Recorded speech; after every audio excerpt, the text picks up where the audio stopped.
Well, at least it wasn't a die kill.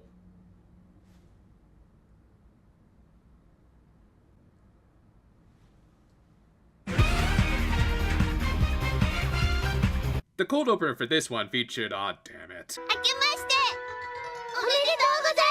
I miss the days when I had good timing with these videos. This new year was especially significant as, at the time of this episode's airing, they were celebrating the turn of the century.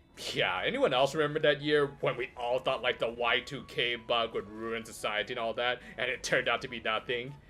You know, aside from the basis for the Bugster virus. Nah, but seriously, the end of society didn't happen until the creation of this thing. Anyway, after a group shot where my biggest takeaway was this stink eye Reika was giving Ompu, the show proper opened with Mr. Seno getting the titular arranged marriage proposal from his boss. Later, he sat down with his daughter to have some osechi, a kind of extravagant breakfast for the first day of the new year. And as someone who has it every year with his family, I can say it's really good stuff, especially the ozoni, which is basically a mochi soup.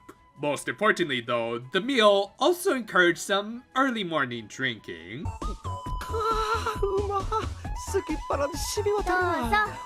Japan, the country where you're allowed to pour booze for your folks. Why are we so far behind the times? However, Aiko found the invitation and managed to piece together that she might be getting a new mommy, but her dad assured her that wasn't the case after a cute bit that also featured a barely PG comeback. Later, Aiko went out with the Ojamajo to the local shrine to pray and make a few wishes. Yeah, because I'm sure there's a lot of deities out there who love to cockblock guys like your dad. Actually, is that why their birth rates are so low? If anything, she really should be wishing that the animators would stop screwing up their layering. Jesus, that is beyond sloppy. Anyway, she told her friends about the arranged marriage, and while she tried to hide her discomfort, it was pretty obvious that it was bothering her, as she even turned down a lunch invite with everyone's families. That said, I'm not sure why she would instead want to spend time with Mr. Bighead's alcoholic sisters here. How can I rest when I have to spend my weekend with those two pinheads? As a result, their fairies end up becoming the sort of shoulder angel and devil for Aiko.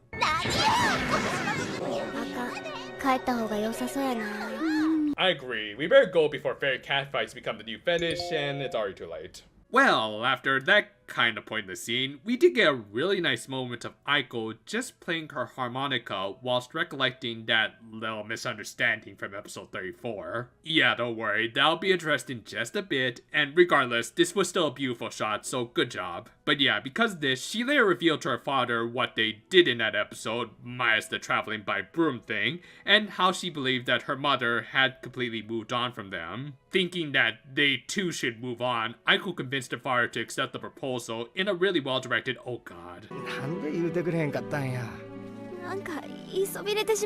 Excuse me, I'm just gonna go get a broom to sweep up the broken shards of my heart.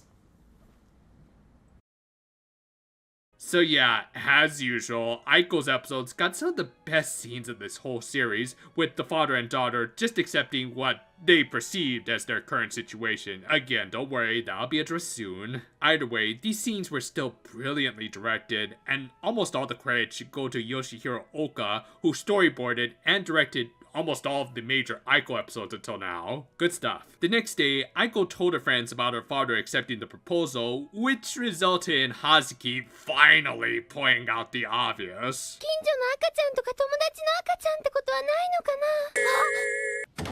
Thank you!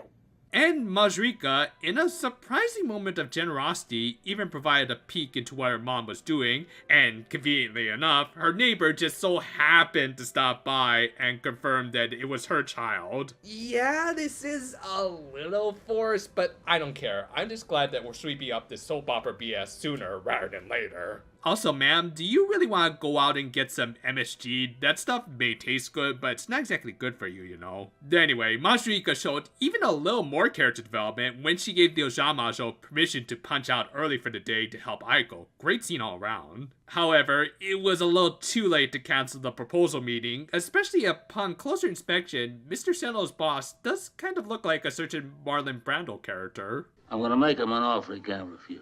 But yeah, Aiko decided to try and mess up the meeting, with her Ojamajo friends also volunteering their services. With that, she of course opened with the classic Hello Boomer insults. 31歳でお姉ちゃんはないやろ Piece of advice, Aiko. Never ever say that to a certain eternal 17-year-old if you know what's good for you.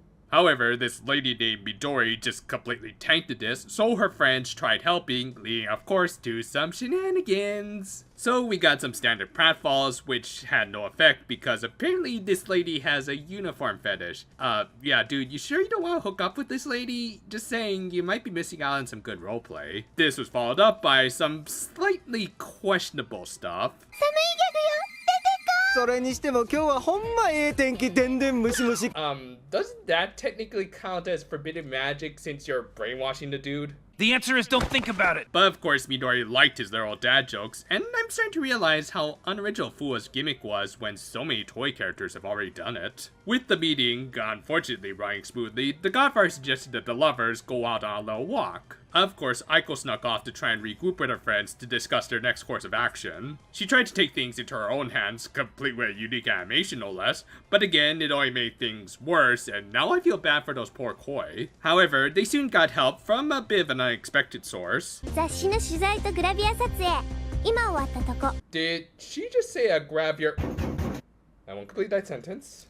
Of course, Ompu suggested that they just use her tried and true method of solving all her problems. 人の気持ちを変えるのは禁止されてる Yeah, well, anyway, she of course offered her services, but the Ojamajo turned her down, and Aiko took it even a step further, saying that, yet again, she was gonna solve things the non-magical way and just spill her guts to her dad. And I gotta say, I really like this sort of underlying theme that they have going for the final few episodes of this first season, in that real magic sometimes doesn't require a plastic magic wand. What I mean by this is that for this and the last episode, the Ojamajo have become less reliant on their reality-bending powers and more on practical solutions. And considering what's going to happen at the end of this season, I do like that they are becoming a little detached and slowly realizing that real magic requires actual thought and consideration. And sure enough, pulling Chucky at the end of the Paris film worked for Aiko. Though of course, she could articulate her words a little better, showing that she didn't want to needlessly put up a strong front about not wanting a stepmother, and likewise, Mr. Seno let out his emotions. This of course was all good for Aiko's development, but I gotta say, I was low-key cheering for Midori. It's clear that she really wanted to get along with this father and daughter, and yet was completely understanding when they rejected her. Hell, she even offered to tell the Godfather that she decided to call it off just to let Mr. Seno save face. Anyway, the meeting was off, and I think Brando was a little salty. 社長さんごっつ怒ってたな Don't worry, he ain't that upset. In fact, I hear he's sending you a really nice pair of concrete shoes. And the episode ended on a cute, though very 90s sitcom-esque freeze frame. Yeah!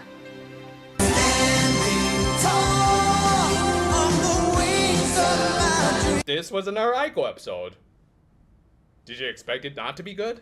I mean, really, I think this just speaks to how effective of a character this more down-to-earth little witch is. Her episodes are able to tackle some much more real-life issues that, unfortunately, a fair number of kids will have to go through, and most importantly, they teach how to properly deal with them.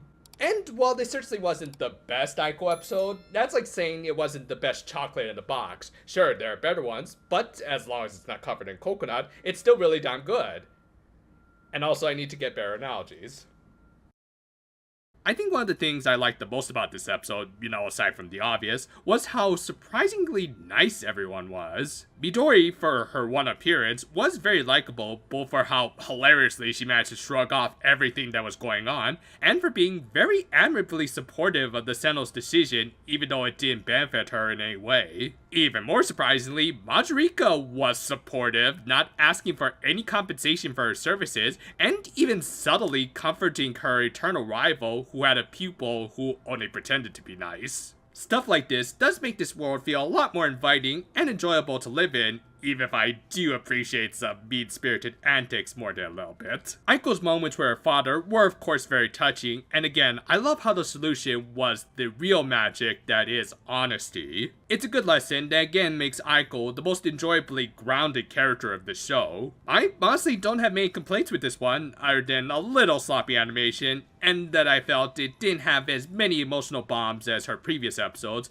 but if that's my biggest complaint, then I think we're starting off the new year pretty well. This week is gonna be a little busy. As you might know, there is a new season to a certain other Magical Girl franchise that we do need to get an early start on. If you haven't seen it yet, please do check out our first video on Delicious Party, where we'll cover the cast listings and a plot summary. Meanwhile, the second part, where we'll cover the staff listings and cast interviews, should be out soon. So look forward to it. And until then,